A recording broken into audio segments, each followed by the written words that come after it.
স্ত্রীকে বলতেছে তোমার ছেলে আজকে এমন জায়গায় নিয়ে গেছে, দারুণ জায়গা, দেখে আমার মন ভালো হয়ে গেছে, এটা একটা ভালো। এরপরে আমি আপনাকে খাজা মাইনুদ্দিনের দরগাতে নিয়ে গেলাম, শাহে আমানতের দরগাতে নিয়ে গেলাম, আপনি বলতেছেন ওমান মা এটা আইনে তো মন আরবার ভালো কি। এক এক ভালো এক এক ধরনের, এগুলা মানুষের ডিমান্ড।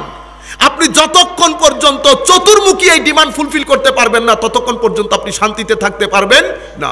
আমার নবী যখন মদিনা শরীফে তশরিফ এনেছেন, মদিনা শরীফের মধ্যে ইহুদি, খ্রিস্টান, দাহরিয়া, যারা এইথিস্ট, সবাই বসবাস করে। আমার নবী গেলেন, হায় হায় হায়, সব ধর্মের মানুষ বলছে নেতা যদি হতেই হয় তো মুহাম্মদ হবে সাল্লাল্লাহু আলাইহি ওয়াসাল্লাম। কি চরিত্র দেখছেন।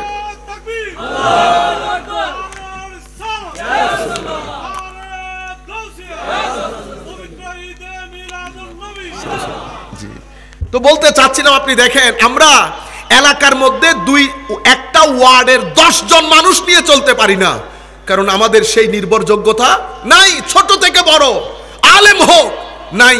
কিন্তু আমার নবী যেই সমাজে গেছেন, ধর্ম ভিন্ন, ইহুদি, খ্রিস্টান, মাজুস, বিভিন্ন ধরনের, কেউ দিন ধর্ম বিশ্বাসী করে না, ধর্মে ভিন্ন, সংস্কৃতিতে ভিন্ন, রঙে ভিন্ন, সব ধরনের ভিন্ন মানুষের মাঝখানে আমার নবী সাল্লাল্লাহু আলাইহি ওয়াসাল্লাম।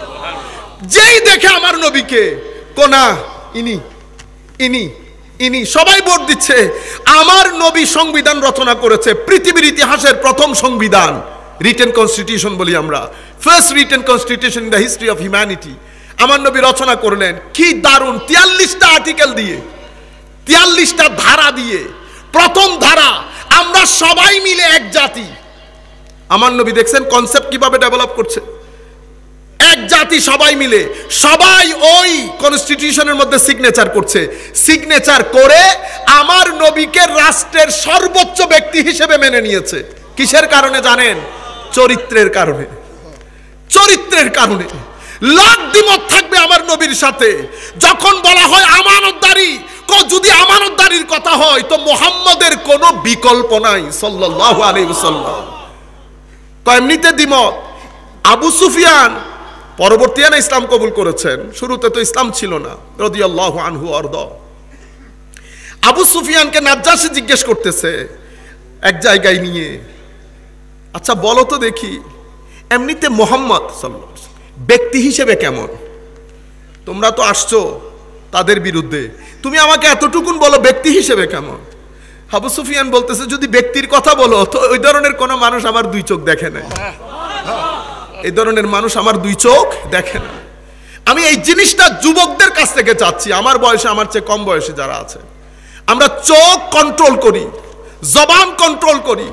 আমরা এটা মনে মনে ইয়াকিনের সাথে নেই যে আমার একজন মালিক আছেন, আমার মালিকের একটা টার্গেট আছে আমাকে নিয়ে, আমার মালিকের একটা চাওয়া পাওয়া আছে আমাকে নিয়ে। আপনি লাওয়ারিসের মতো রাস্তায় যার সাথে যেমন খুশি কথা বলছেন, এটা মালিক পছন্দ করে না। আর আমার আল্লাহ যখন মুখ ফিরিয়ে নেবেন, আল্লাহর ইজ্জতের কসম করে বলতেছি, 100 কোটি টাকা ব্যাংকে রাখবেন, ভিতরে শান্তি থাকবে না, এখানে শান্তি থাকবে না, একেবারে গ্যারেন্টি। আপনি পৃথিবীর কোন বাজারে শান্তি খুঁজে পাবেন না, লাখ টাকা আপনার পরে থাকবে, মানুষ আপনাকে সম্মান করবে না। আপনারা বুঝতে পেরেছেন? ছেলেদেরকে বলবো, খবরদার।